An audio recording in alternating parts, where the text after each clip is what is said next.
इसी उद्देश्य के साथ समयबद्ध तरीके से सर्वे कराने के लिए युद्ध स्तर पर कर्मियों को, पदाधिकारियों को सरकार ने बहाल किया, उनको प्रशिक्षण भी दिए और उनको फील्ड में भेजा गया।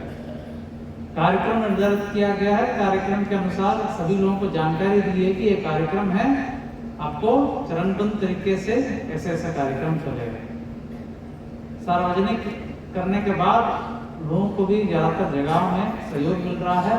हमें जानकारी दी गई कि लगभग 4 से 5 लाख रैयतों की जानकारी ये कागजात में जमा कराना है, जिसमें 30,000 लोग अपना कागजात जमा करा रहे हैं। देखिए, सबसे पहले तो जो 5 प्रकार की वांछित कागजात है उसकी जानकारी तो उन्होंने बता दिया होगा। उसमें कोई कागजात अगर नहीं है, बहुत परेशान होने की आवश्यकता नहीं है। पहले तो ये हमें समझना होगा कि बहुत परेशान होने की जरूरत नहीं है और इधर उधर भागदौड़ या एलटीसी बनाना या कतियान को लेने के लिए रिकॉर्ड रोड में ये मतलब भीड़ लगा करके निकलवाने की कोशिश करने की कोई जरूरत नहीं।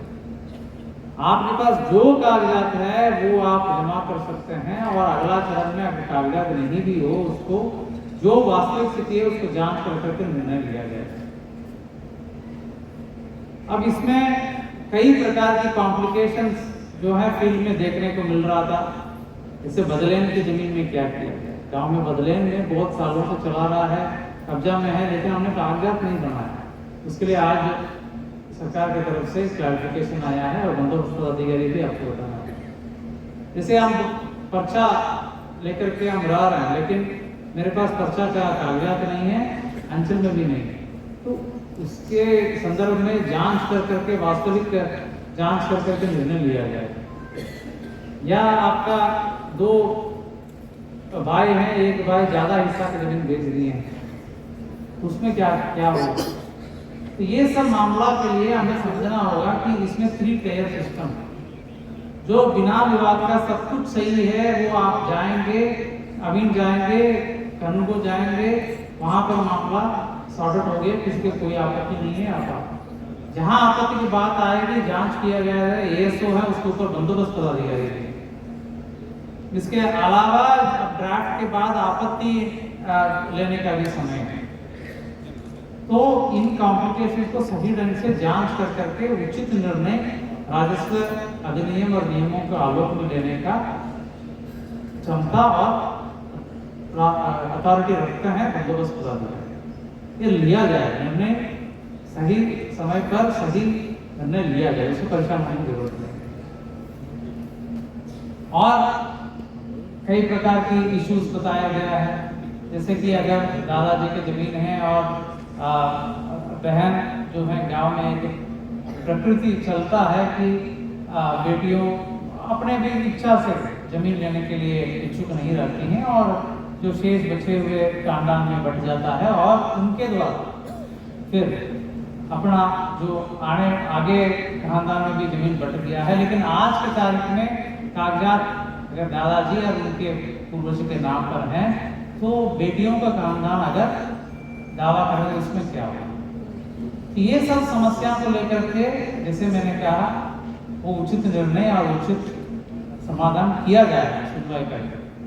जहाँ इस प्रकार के मामला, जहाँ सिविल सूट में मामला चल रहा है, उसको तो हमें करना नहीं। एक सज्जन ने यहाँ प्रश्न उठाया कि हमारा पास, हम तो 50 डिसमिल लेकर के रह रहे हैं लेकिन कागजात नहीं है, बंदोबस्त हुआ सरकार की तरफ से सीलिंग का जमीन या वैसे अगर अंचल में भी वो कागजात नहीं, आपके पास भी नहीं है, मुझे बंदोबस्त पदाधिकारी कह रहे हैं कि उसमें लिखा जाएगा बिहार सरकार अवैध दखलदार, जिसका नाम है वो आएगा, यानी दखल का भी प्रमाण उन्हें मिलेगा।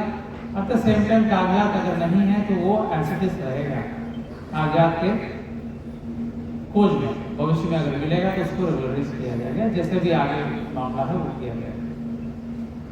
तो इस प्रकार हर जो कॉम्प्लिकेशन है उसका निदान है, समाधान है, ये हमें लोगों के बीच में भरोसा दिलाना होगा। नंबर 2, कागजात प्राप्त करने के लिए, संग्रहण करने के लिए बहुत परेशान होकर के हम विभिन्न कार्यों में भागदौड़ करने का भी जरूरत कुछ नहीं है। जो कागजात है उसको आप देखिए। इनफैक्ट आपका वंशावली के बारे में भी प्रावधान है कि सरपंच जी के माध्यम से वंशावली दे सकते हैं, अन्यथा अफिडेविट भी आप करके देंगे तो उसको भी मान्यता वंशावली के लिए दिया जाएगा। इसके बारे में बताया है। तो इसीलिए लोगों के बीच में जो भ्रम है उसको पहले दूर किया जाए।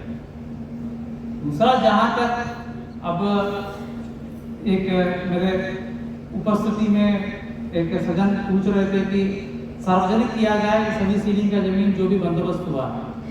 अब सर्वे जब होगा सारे बातें आएंगी और सर्वे तो सार्वजनिक होना ही है। अगर कतियान हमें आवश्यकता है तो पुराने कतियान जिसके आधार पर हम अपना दावा सर्वे में हम करेंगे, भू अभिलेख ऐप है, उसमें जाकर के आप डिटेल डालेंगे, आपको डाउनलोड करने का 10 रुपये पे करके उसी ऐप में आपको डाउनलोड करने की व्यवस्था हो जाएगी। आपको कतियान इधर उधर भाग-दौड़ करने की जरूरत नहीं। अगर नहीं भी है, आप कागजात के साथ आप जो उपलब्ध कागजात आप दीजिएगा तो अपने स्तर से भी कागजात निकालवा करके सर्वे कराने का कार्य किया जाएगा। तो आज कार्यशाला आयोजित करने का मुख्य मकसद यही है कि सारे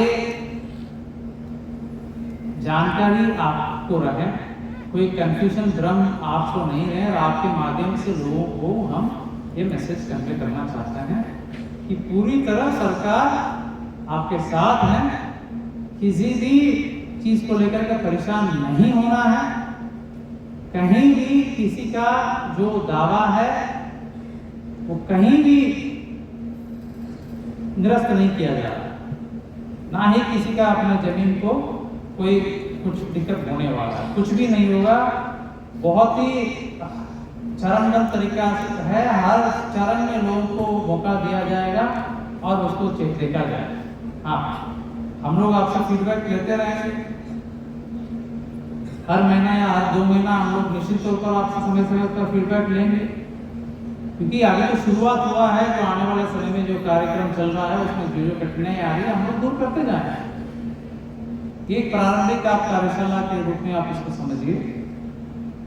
एक बार सारी चीजें ऑन रिकॉर्ड आ जाएगा, निश्चित तौर पर मैं समझता हूँ कि भविष्य में उत्पन्न होने वाले जो भूमि विवाद है बहुत ही कम होगा।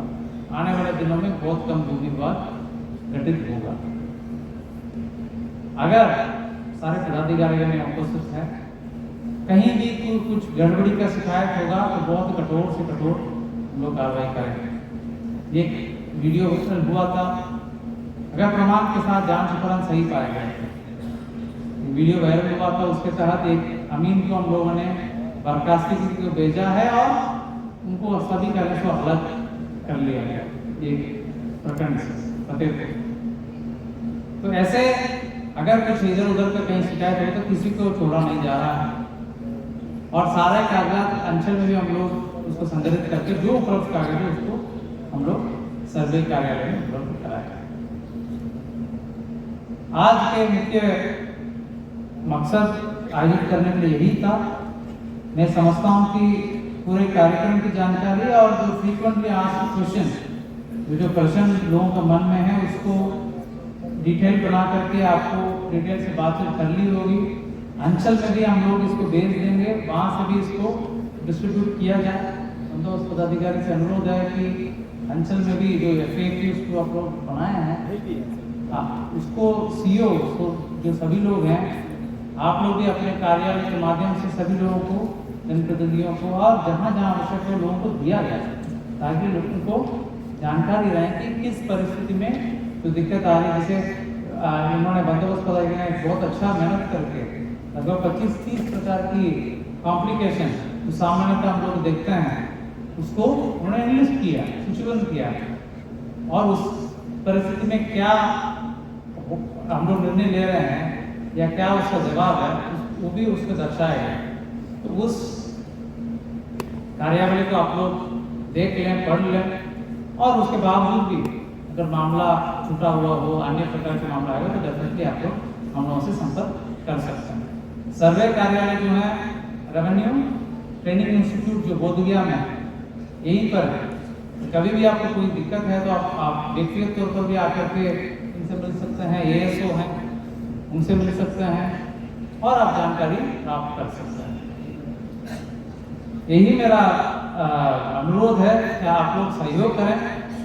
नकारात्मक सोच इसके प्रति रखने का आवश्यकता नहीं है, क्योंकि ये हम सबके हित में है, भविष्य के हित में है। बिहार के जो जमीन संबंधित प्रशासन अभिलेख संग्रहालय है, उसके कल्याण के लिए ये कदम उठाई गई है। इसलिए आप सब लोगों का सहयोग बहुत आवश्यक है। आप सब लोगों को आज कार्यशाला में भाग लेने के लिए मैं बहुत बहुत धन्यवाद देता हूँ। और ये सेशन चलेगा और आपको